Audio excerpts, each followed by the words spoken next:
Año 331 a.C., cerca del pequeño pueblo de Gaugamela, en el actual Irak, dos grandes ejércitos libran una batalla en la que está en juego el futuro del mundo. En un lado, el gran rey de Persia, Darío, comandante del ejército más grande de la tierra. Tendría unos 250.000 hombres en el campo de batalla.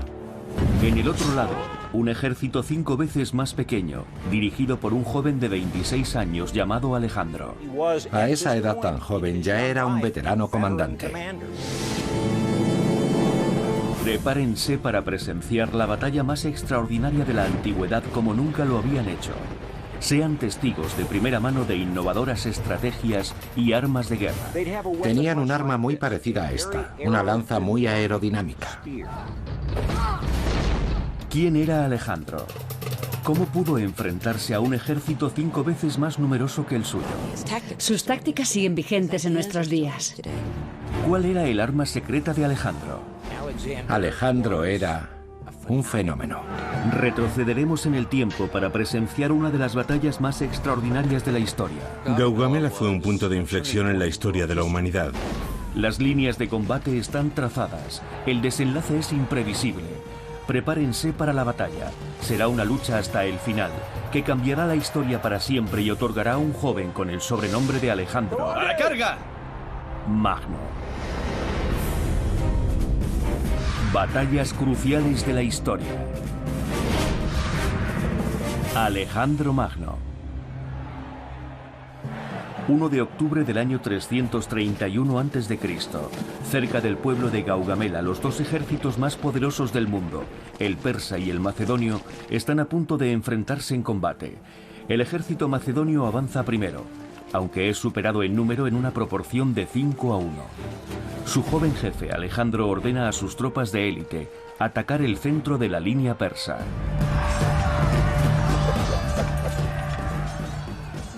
Lo que estaba en juego en Gaugamela era todo el imperio persa. Darío, rey de Persia, no tiene intención de perder su imperio. Ya había sido derrotado por Alejandro en la batalla de Isos. Ahora está decidido a aplastar al rey niño. Darío ordena a sus hombres atacar el flanco derecho del ejército de Alejandro. Darío estaba tendiendo una trampa y obligando a Alejandro a ir directo a ella.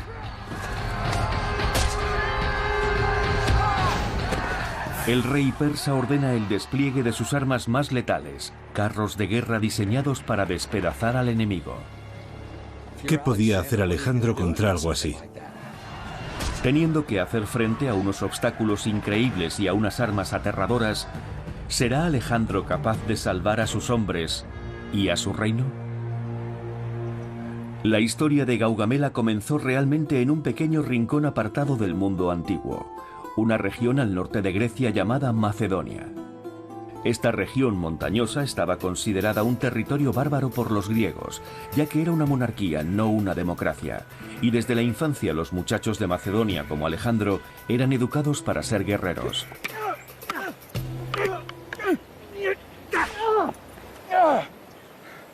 ¡No!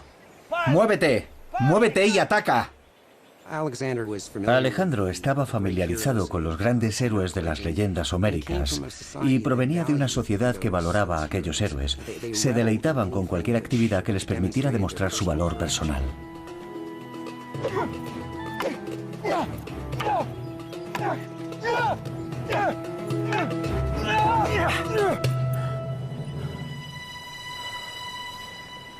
El padre de Alejandro era el rey Filipo de Macedonia.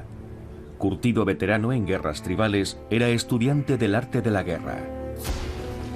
El liderazgo y el ejército de Filipo unificaron el reino de Macedonia. Él había convertido a Alejandro en comandante de caballería a la edad de 16 años. Filipo no solo era un gran estadista, sino un brillante innovador. Lo que hizo Filipo fue volver a convertir Macedonia en el estado más poderoso de la antigüedad. Cambió literalmente la forma en que se organizaban los ejércitos y su manera de luchar. Filipo crea un ejército de profesionales y de hecho les paga, y les paga bien. Hacían instrucción todo el año. Estaban en unidades con gente de su propia región, así que estaban muy cohesionados, muy entrenados, muy bien adiestrados. Con Macedonia transformada en una potencia regional, Filipo intenta ahora unificar toda Grecia bajo su mando. Parmenión, volvamos a nuestros asuntos. Atenas y Tebas son un problema. Olvídate ahora de Atenas. Podemos derrotarlos, a los dos juntos o por separado. Voy a convertir a Alejandro en mi general. Ya está preparado.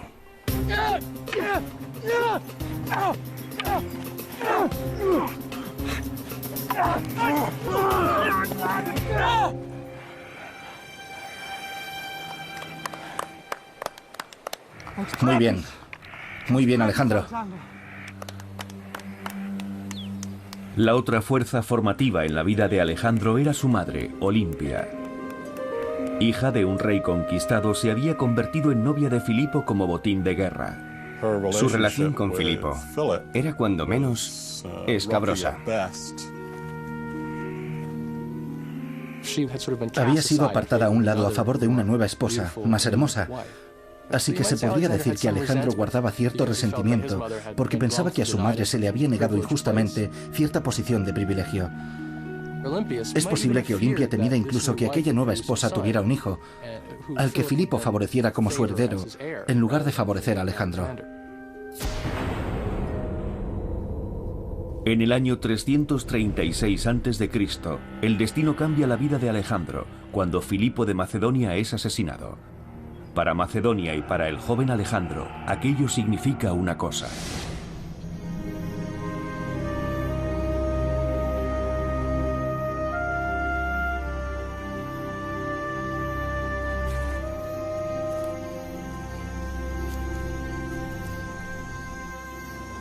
Alejandro. Mi padre está muerto. Sí, pero tú eres rey.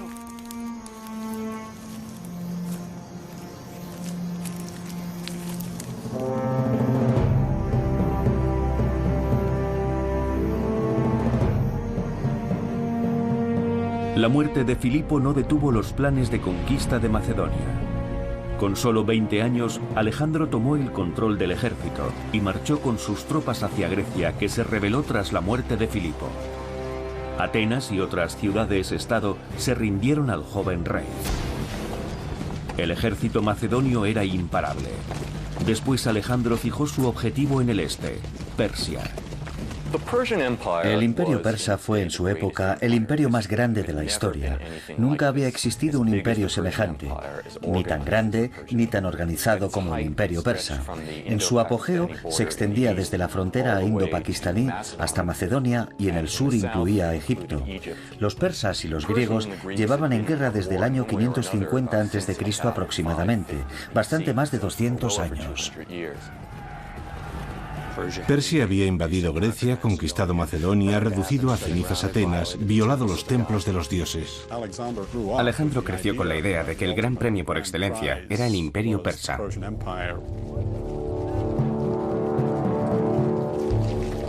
En el año 334 a.C., Alejandro condujo a su ejército de 45.000 hombres hacia el este, a las tierras reclamadas por el imperio persa.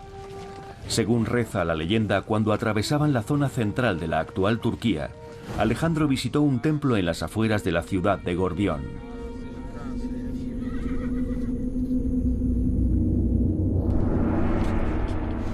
El templo albergaba un famoso enigma, el nudo gordiano, un antiguo arcano creado por los dioses.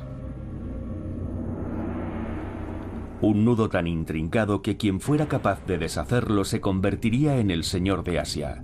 Aquello representaba un desafío irresistible para Alejandro, que ya había declarado que conquistaría el continente. En aquella época, un hombre como Alejandro, que más tarde entraría en la Ilíada y en la tradición homérica, si era rey, se suponía que tenías que salir a conquistar el mundo. Déjelo, Alteza. Es un enigma diseñado para dejar en ridículo a los extranjeros. Yo no soy un extranjero. Este fue una vez territorio griego. Soy el jefe de la Liga Helénica y aspiro a ser señor de Asia. El plano interior en el que habitaba estaba poblado por Aquiles, Héctor, Hércules, los grandes héroes. Y ese era su objetivo. Quería dejar un nombre que perdurara siempre, conseguir logros que nadie hubiera alcanzado nunca. Marchémonos. Fijaos bien. No puede desatarse. La profecía no dice que haya que desatarlo. Dice que hay que deshacerlo.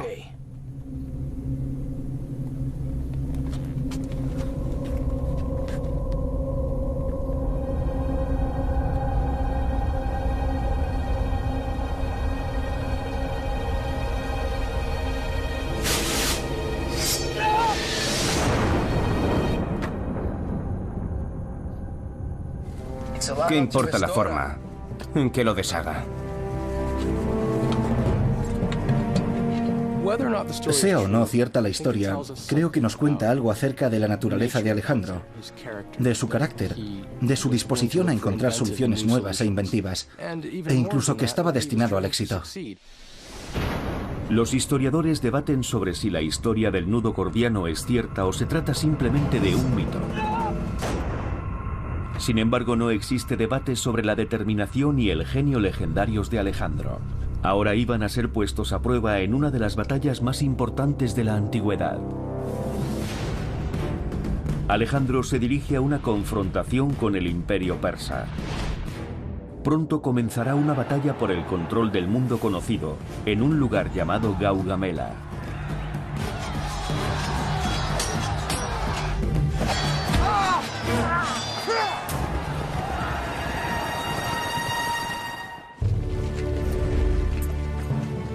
En el año 334 a.C., Alejandro condujo a su ejército de 45.000 hombres hacia el este, a las tierras reclamadas por el imperio persa. Pero la invasión apenas fue detectada por el rey persa.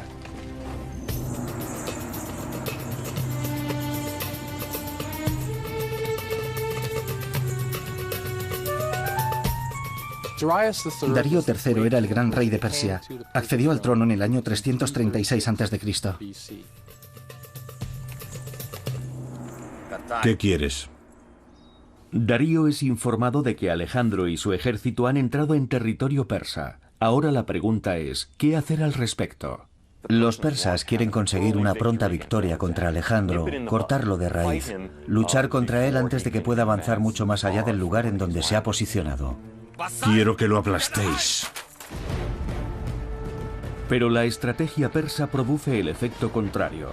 Su ejército es derrotado en la batalla de Granico, en la batalla de Isos y en el sitio de Tiro.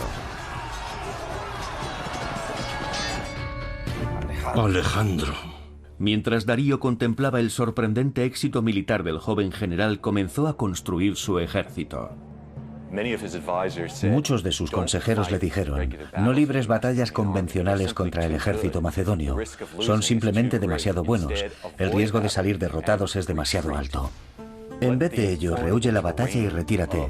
Deja que el intrincado terreno del suroeste asiático derrote a Alejandro. Destruye todo el alimento, quema todas las cosechas, impide que pueda alimentarse.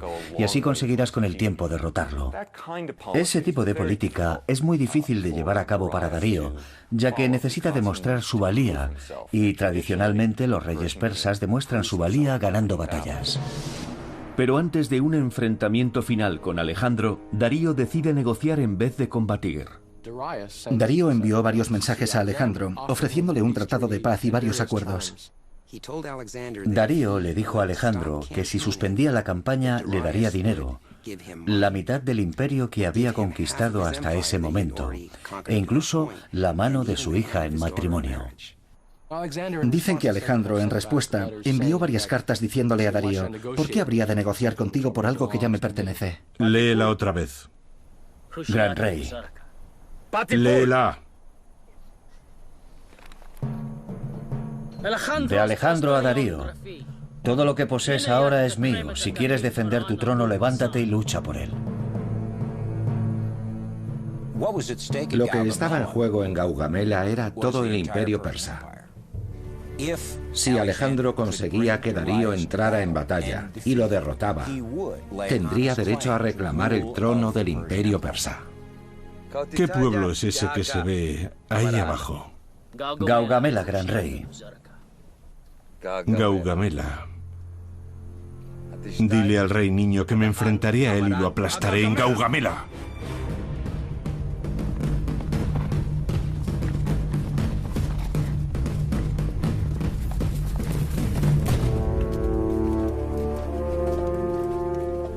Darío había construido un ejército reclutado en todos los rincones de su imperio, pero cuando las tropas persas comenzaron a tomar posiciones, los exploradores griegos informaron de que el ejército de Darío era el mayor que habían visto hasta entonces. Las estimaciones abarcan un espectro muy amplio, pero sospechamos que tenía entre 200 y 250.000 hombres sobre el terreno, lo que equivaldría a unas 5 veces el tamaño del ejército de Alejandro. En relación al ejército macedonio, estamos hablando de unos 40.000 soldados de infantería de todos los tipos y unos 7.000 soldados de caballería. El general en jefe de Alejandro es Parmenión, un experimentado comandante de caballería. Parmenión era uno de los generales en quienes más confiaba Filipo. Era también de la vieja escuela. Era uno de los pocos generales que daba un paso adelante y discutía con Alejandro. Y en algunos casos Alejandro pedía consejo a Parmenión, a sabiendas de que obtendría una respuesta conservadora por su parte. Esa era su forma de saber cómo un comandante conservador contemplaba cierta situación y en muchas ocasiones utilizaba esa información para desarrollar un plan con el que poder contrarrestar una reacción conservadora.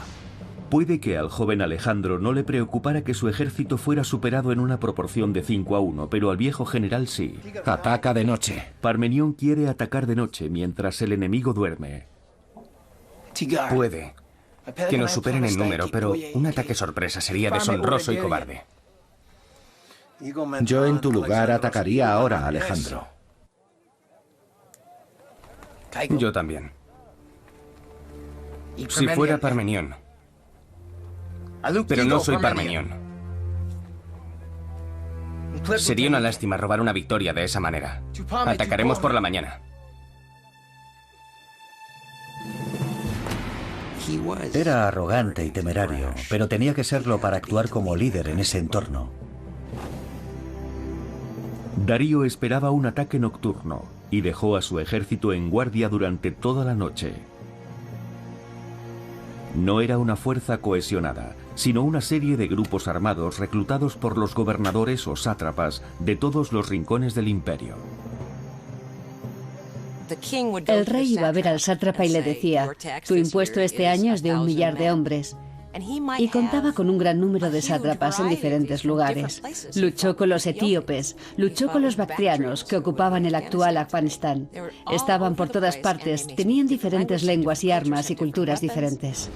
La mayor parte de los guerreros persas no llevaba armadura ni casco. Cada uno portaba una lanza de 2,40 centímetros y un escudo hecho de mimbre. Pero sus carencias en armadura y armas las compensaban numéricamente. Los persas no eran una pandilla de incompetentes. Sus tácticas llevaban siendo eficaces cientos de años. Tenían un gran imperio. Era un aval más que suficiente. Contra este colosal ejército, Alejandro tiene una ventaja. Este ejército profesional utiliza la falange macedonia. El capitán Dale Dye, oficial retirado, historiador y asesor fílmico, ha estudiado el modo de enfocar el combate de los macedonios. La falange macedonia fue probablemente el arma de guerra más poderosa de la antigüedad. La falange, bloques de hombres. 256 hombres en línea y 16 en fondo. Una vez en formación y avanzando no podían retroceder. Tenían que seguir avanzando con aquella enorme pared de músculo humano y puntas de lanza, lo que convertía a la falange en una fuerza tan abrumadora. En primera línea estaban los guerreros más veteranos, los guerreros que habían demostrado su valor, su valentía en el campo de batalla. Aquellos en los que se podía confiar para que avanzaran y entraran en contacto con el enemigo. Llevaban un escudo pequeño. El escudo iba colgado del cuello por medio de una correa para ayudar a soportar el peso, y sobre todo para que permitiera que la mano izquierda, la mano del escudo, estuviera libre, no agarrando el escudo, sino libre, para poder cruzarla y asir el arma principal, las llamadas sarisas. Se cree que las sarisas medían de largo unos 6 metros de media. Hasta entonces, los principales guerreros llevaban lanzas de entre 2 metros y 2 metros y medio. Filipo dio a la infantería lanzas más largas, por tanto sus soldados podían mantenerse a una distancia superior a la de los griegos o los persas. Imagínense en esta posición 256 sarisas, de unos 6 metros de longitud, por delante de las falanges. Un erizo de puntas de lanza al que el enemigo no podía atacar ni por arriba, ni por abajo, ni por los flancos. ¿Cómo eran las falanges de intimidatorias? Echemos un vistazo a lo que un soldado persa podía ver frente a él. Falanges en posición de combate, en marcha. Al amanecer del día 1 de octubre del año 331 a.C., las falanges comenzaron a formar en el campo de batalla de Gaugamela.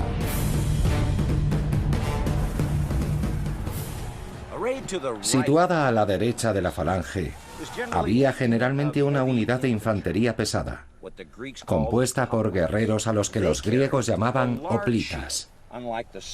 Estos soldados llevaban un escudo grande, a diferencia del escudo falangita, más pequeño. Este escudo recibía el nombre de oplón. En combate se podía utilizar para golpear al enemigo, hacerlo retroceder o derribarlo, lo que daba tiempo al hoplita a utilizar su principal arma de cinto, una espada. En muchos casos una espada de hoja pistiliforme como esta. Una espada corta, diferente a los cuchillos medievales que conocemos. Esta era una espada corta diseñada para matar brutalmente. El hoplita podía esconder su arma, de manera que no sabías a dónde iba a atacarte. No anunciaba lo que iba a hacer con el arma. Podía atacar por abajo o podía atacar por arriba. Su intención no era entablar un combate de espadas con un adversario. Su intención era utilizar su gran escudo oplón para hacer retroceder al enemigo, para seguir avanzando, para no perder nunca su propio impulso. De manera que si el adversario tropezaba o se le trababan los pies, caía al suelo, y cuando estaba en el suelo, el hoplita acababa con él. Con los ejércitos posicionados, las líneas de combate de Gaugamela ya se han trazado.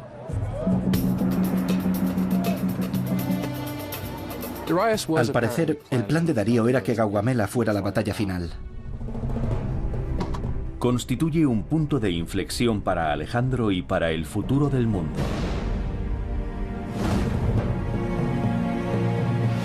Los persas han reunido el ejército más grande jamás formado. Probablemente alcanza 250.000 de hombres.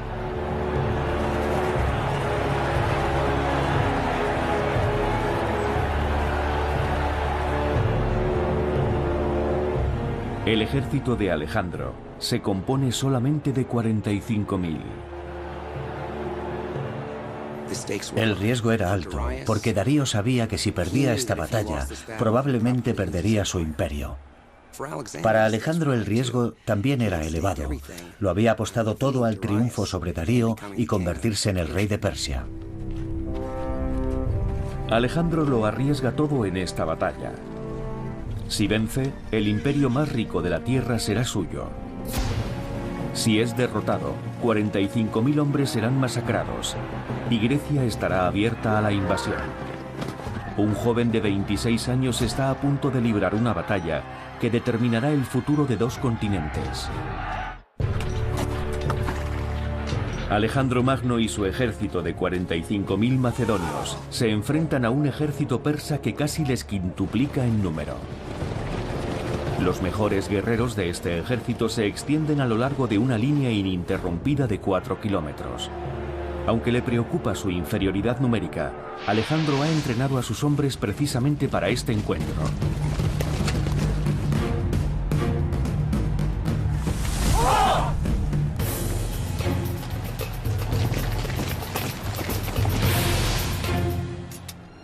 ¡Preparados!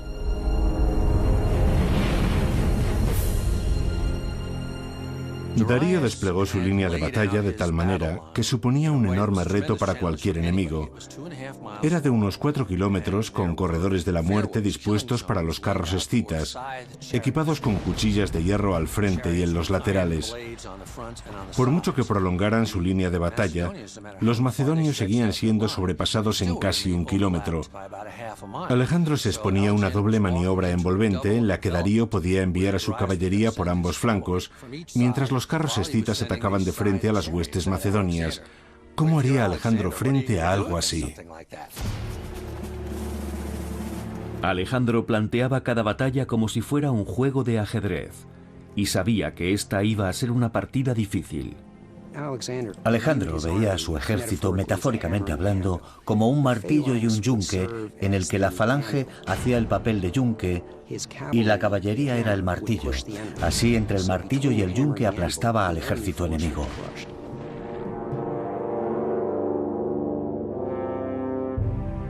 En todas las batallas anteriores, la táctica del martillo y el yunque había funcionado a la perfección. Pero en Gaugamela esta estrategia era inviable. Con una línea persa que se extendía a lo largo de 4 kilómetros, la caballería macedonia no podía rodear por los flancos al enemigo. Alejandro tendría que elaborar una táctica completamente nueva. Primero agrupó a su infantería en formación de falange. La falange era un cuadro compuesto por 256 guerreros, 16 a cada lado y 16 de fondo, una formación casi imposible de detener. Esta estrategia de combate era una novedad en el mundo antiguo. Ahora quedaba por averiguar cómo usar su otra gran baza, la caballería. Armados como ningún otro y capacitados para trabajar como una sola unidad, los caballeros macedonios eran considerados los mejores jinetes del mundo. Los soldados de caballería de Alejandro iban protegidos con cascos y corazas de bronce, y cada uno iba armado con una lanza llamada sistón. Esta lanza tenía unos 3 metros de longitud, mientras que la lanza de caballería más común no llegaba a los 2 metros. De modo que tenía un gran alcance, lo que permitía al guerrero contactar con el enemigo antes de que éste contactase con él. Los jinetes portaban también una espada curva de un solo filo llamada copis. El copis era mucho más sofisticada que la espada pistiliforme de la infantería. Gracias a esta zona bombada que tenía la hoja cerca de la punta y a esta otra más fina y ligera cerca de la empuñadura, le otorgaba una gran potencia como un machete o un hacha. Era muy eficaz cortando y seccionando, causando estragos en el enemigo. El desafío que se le presenta a Alejandro es cómo utilizar de la mejor forma posible la falange y la caballería en su propio beneficio. Y lo que hace a continuación revolucionará la estrategia militar tradicional. En lugar de abordar de frente a un enemigo que le superaba en número, Alejandro sitúa a sus tropas de infantería formando un ángulo oblicuo. Llegó al campo de batalla con un ejército organizado en lo que entonces parecía una extraña formación. Si tuviéramos que analizarlo en términos militares modernos, si analizásemos la forma en que Alejandro dispuso sus fuerzas macedonias, diríamos que se enfrentó a la línea de batalla de Darío, en una formación escalonada hacia la izquierda en la que su flanco izquierdo rehuía la batalla. En términos militares modernos, significa que la falange macedonia presentaba una formación en orden oblicuo, con el ala izquierda orientada hacia el exterior del campo de batalla esperando un ataque por el flanco. Esta línea de ataque escalonada o en ángulo era inevitable que causase el desconcierto en un enemigo que jamás había contemplado una estrategia militar parecida.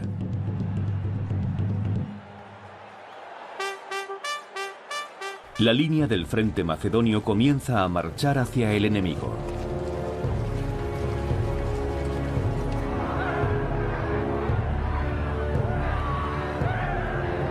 En primera línea del ejército persa están los inmortales, la guardia de élite de Darío. Cuando un guerrero caía, otro ocupaba su lugar. Se les conocía como los inmortales porque siempre había 10.000.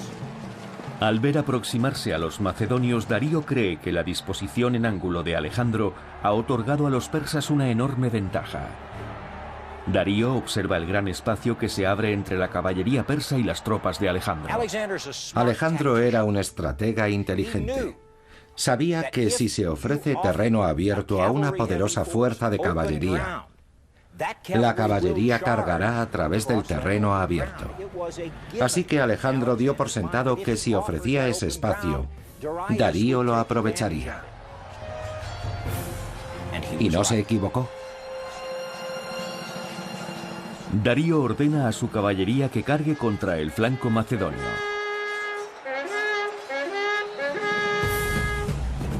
El flanco izquierdo macedonio está bajo el mando de Parmenión. Este aguarda la carga, consciente de que su cometido es mantener entretenidas a las huestes persas. Y entonces, en el otro lado de la línea macedonia, el joven rey hace algo completamente inesperado. ¡Girad y seguidme! Dirige su caballería hacia la derecha.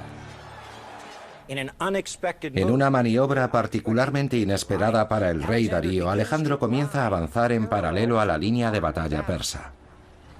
Un movimiento desconcertante a los ojos de Darío, que ve con preocupación que Alejandro pueda salirse del campo de batalla que le ha preparado en Gaugamela, o más probablemente todavía, que Alejandro pueda bordearle por el exterior para luego girar a la izquierda y atacarle por el flanco, cogiéndole desprotegido. Darío no puede tolerar una maniobra así.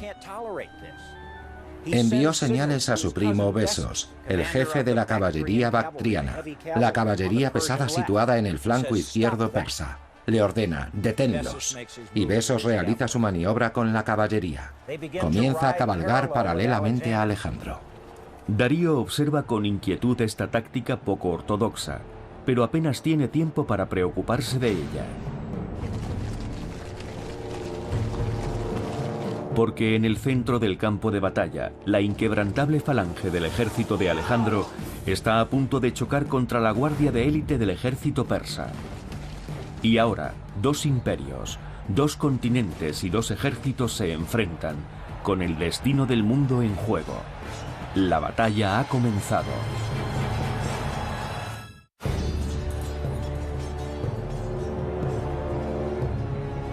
¡Preparados!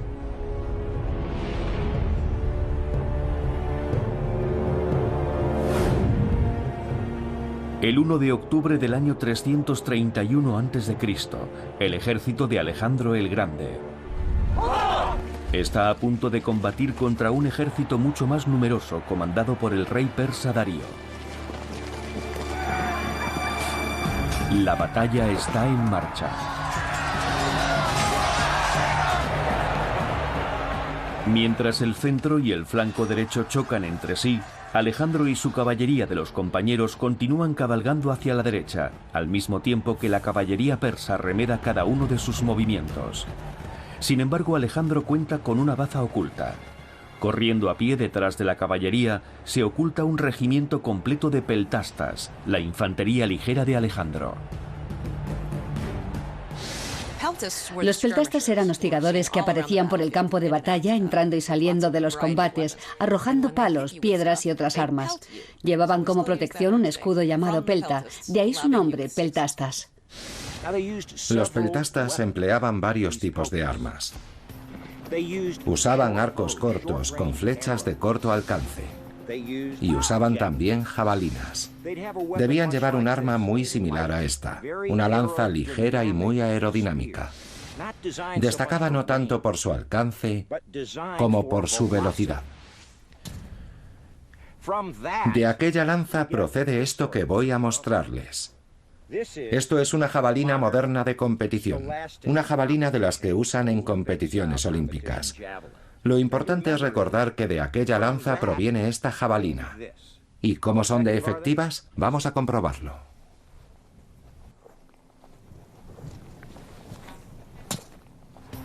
De modo que los peltastas, los hostigadores, se colocaban frente a la línea de batalla y usaban sus jabalinas para apuntar a objetivos importantes como por ejemplo oficiales y tripulantes de carros de guerra, y así mantenían al enemigo inquieto, desequilibrándolo.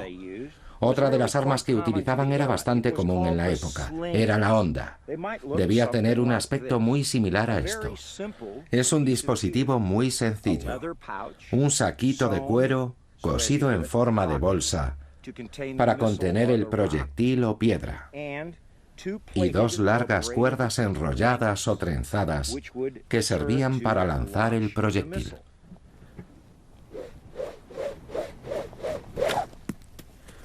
Bien, puede que esa piedra no parezca un arma muy ofensiva a corta distancia, pero imaginen a 200 o 300 peltastas armados con hondas, lanzando piedras o proyectiles de metal contra las líneas enemigas. Más de uno tenía que resultar herido, y lo que es más importante, debía de sembrar el desconcierto. Con los peltastas escondidos de los persas, Alejandro no deja de avanzar por el campo de batalla. Los peltastas ocultos constituirán una de las claves estratégicas de Alejandro para ganar la batalla. Mientras Alejandro cabalga, la primera línea del ejército persa comienza a sentir el poder de la falange macedonia. Al ver que sus tropas de élite son rechazadas, Darío decide desplegar su arma más temible, el carro escita. Un carro escita era un carro de 2 ruedas equipado con cuchillas unidas a las ruedas, con el objetivo de seccionar a los enemigos que encontraba a su paso. 200 carros escitas, el arma suprema del ejército persa, avanzan desde la línea frontal de Darío. La mayoría de los comandantes enemigos habrían visto 2 únicas defensas contra este ataque: mantenerse en sus posiciones o retirarse antes de la llegada de los carros para reagruparse más tarde. Pero Alejandro ha concebido una táctica brillante para derrotarlos. Darío lanzó sus carros. Alejandro sabía que ese momento llegaría y había enseñado a sus hombres cómo rodear a los carros. Es una sencilla maniobra que todavía hoy se estudia en estrategia militar, un movimiento que se conoce como la ratonera. Ningún caballo se lanzaría sobre una línea de soldados equipados con lanzas afiladas y puntiagudas apuntando hacia arriba. Pero si se abre un espacio, el caballo entrará en ese espacio y quedará atrapado. Entonces el soldado puede destripar a los caballos y derribar a los aurigas y matarlos. Y eso es lo que hizo Alejandro. En una especie de táctica de judo, los macedonios utilizan el propio impulso de los carros en su contra. En cuestión de minutos, la amenaza de los carros persas queda neutralizada. Después de Gaugamela, el carro de guerra no se volverá a utilizar como arma bélica importante. A medida que la batalla se recrudece, el flanco izquierdo de Parmenión sufre intensos ataques y está a punto de desplomarse. En el otro lado del campo de batalla, Alejandro continúa cabalgando, alejándose cada vez más de los combates. ¿Pero por qué motivo? La batalla de Gaugamela ha llegado a un punto crítico. Las falanges macedonias luchan en primera línea. Mientras tanto, Alejandro continúa cabalgando a través del campo de batalla por su flanco derecho. Sin embargo, en el flanco izquierdo, Parmenión se encuentra en dificultades. Sus tropas inferiores en número están a punto de desfallecer. Parmenión intenta ponerse en contacto con Alejandro para pedirle refuerzos, pero su mensaje no consigue llegar. La comunicación en los campos de batalla de la antigüedad era, cuando menos, primitiva. Tenían trompetistas que tocaban un conjunto de notas que servían para identificar a la unidad con la que querían comunicarse. Y luego un segundo conjunto de notas para transmitir lo que querían que hiciera esa unidad. Había también tambores, cuyo ritmo podía variar en función de si era necesario que una unidad determinada acelerara el ritmo, o si debía girar a la izquierda o a la derecha. Era muy difícil y probablemente tremendamente confuso, en medio de la polvareda de la batalla y el fragor de los combates. La comunicación era un problema real en aquellos tiempos. Mientras Parmenión se defiende a duras penas, Alejandro y su caballería siguen cabalgando hacia la derecha del campo de batalla, sin cargar ni tampoco retirarse. La caballería de Darío le sigue de cerca los pasos para evitar que los macedonios puedan atacarles por el flanco. Alejandro trasladó sus fuerzas cada vez más lejos de la zona de los combates, con la intención de separarse del campo de batalla que Darío había preparado para él. Esto obligó al rey persa a alejar a su caballería de la línea de batalla, por temor a ser desbordado por el flanco. Y al alejar Darío a su caballería de la línea de batalla, ésta se debilitó por el centro. En ese momento el centro de la línea persa no pudo bascular hacia la izquierda para cubrir el espacio que quedaba. Alejandro observó entonces la brecha que se abría en la línea de batalla persa. La estrategia poco ortodoxa de Alejandro en la batalla ha provocado la desorganización del ejército persa y ha abierto una brecha en su línea defensiva. Pero ¿cómo puede aprovecharlo? Como todos los grandes comandantes de campaña, percibe el momento en que se le abre esa puerta. ¡Girad y seguidme! En un movimiento sorprendente, Alejandro realiza con toda su caballería un giro de 160 grados y carga hacia la brecha abierta en la línea persa. Los peltastas que permanecían ocultos surgen de repente y atacan a la caballería de Darío con una lluvia de hondas, jabalinas y flechas, lo que impide a los jinetes persas perseguir a Alejandro y a su caballería. Darío se sorprendería al contemplar lo que ocurría. Había enviado primero a sus carros escitas y luego a su caballería, convencido de que Alejandro sería arrollado por su ejército, pero al alzar la vista, vio llegar a la caballería de los compañeros de Alejandro. Alejandro iba situado en el vértice de la cuña de ataque de su caballería. En todas las batallas se exponía directamente al peligro. Alejandro y su caballería cargan contra la brecha abierta, abriéndose camino a través de la línea.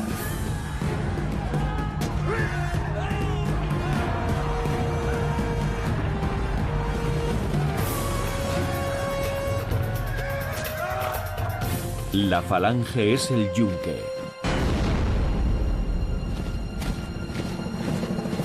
La caballería es ahora el martillo.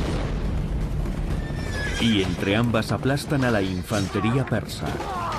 La falange macedonia no encuentra resistencia y carga hacia adelante.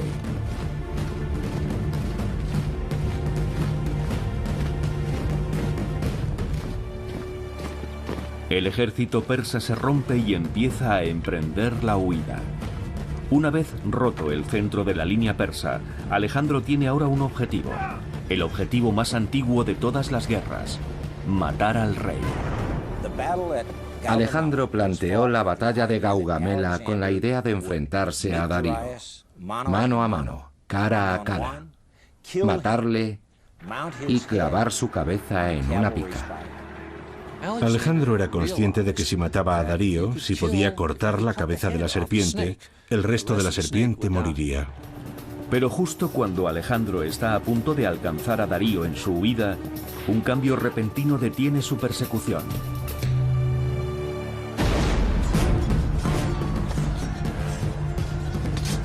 Alejandro se entera de que las tropas de Parmenión están a punto de desfallecer y pronto podrían verse desbordadas. Necesitan la ayuda de su líder. Alejandro debe tomar una decisión que podría cambiar el desenlace de la batalla: matar al rey o salvar a sus soldados. ¡Girad y seguidme! Después de la irrupción de Alejandro a través de la línea del frente persa, Darío da media vuelta y huye de Gaugamela. Alejandro se enfrenta ahora a la decisión de su vida. Alejandro necesitaba perseguir a Darío, tenía que decapitarle, tenía que matarle.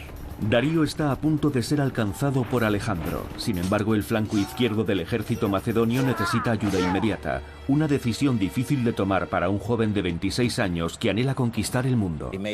Tomó la decisión más inteligente, dio la vuelta, dejó que Darío huyera y salvó a su ejército.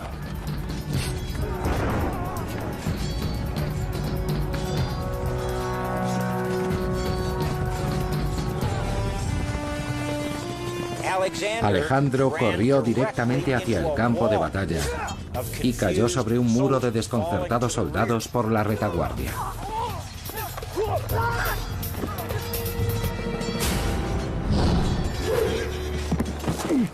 No hay la menor duda de que era un comandante que participaba activamente en los combates.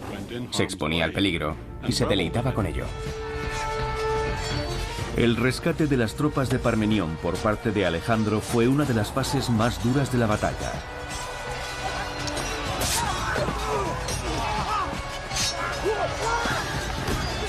El propio Alejandro sufrió heridas de combate como cualquier otro de sus veteranos soldados.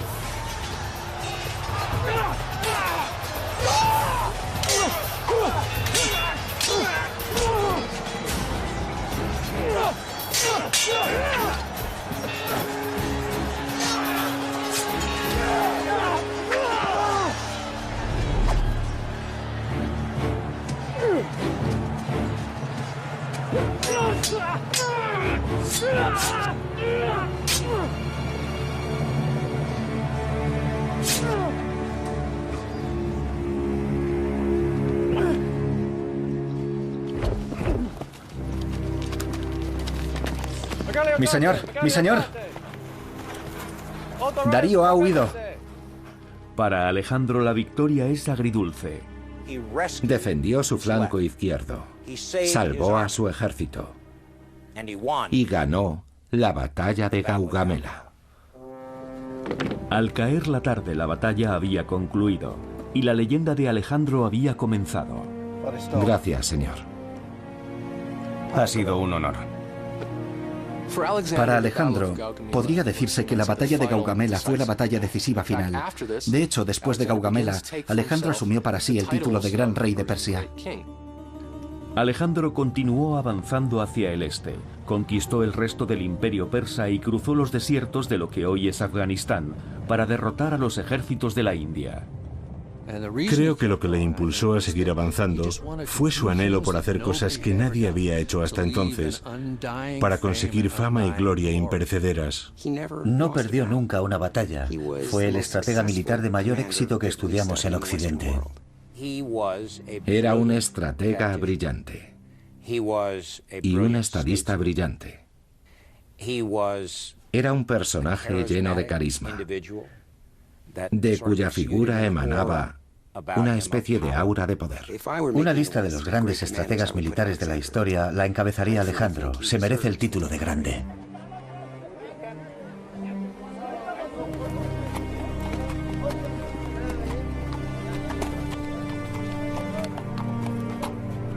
Según algunas fuentes, más de 1000 macedonios murieron en Gaugamela, mientras que los persas podían haber sufrido hasta 50.000 bajas.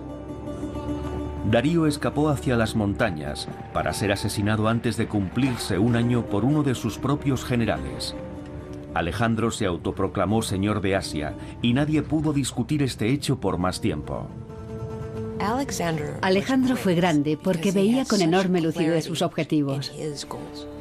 Consiguió despertar en las personas que le rodeaban tanta devoción por él y tanto anhelo por cumplir sus aspiraciones que se convirtieron en una marea incontenible. Y eso es lo que define a un gran hombre. Alejandro vivió solo 6 años más. Y cuando murió a la edad de 32 años, había conquistado todo el mundo conocido. La profecía de Gordión resultó ser cierta. Las singulares estrategias de Alejandro Magno demostraron ser tan eficaces contra los ejércitos y los imperios como lo habían sido contra el nudo gordiano. Era un líder heroico y lideró a un pueblo heroico. Y en un mundo que no creía en la otra vida, ¿cómo puede uno lograr la inmortalidad sino escribiendo por sí mismo la historia? En ese sentido, Alejandro es inmortal. En la batalla de Gaugamela, un joven de solo 26 años se había ganado merecidamente el título de Alejandro el Grande.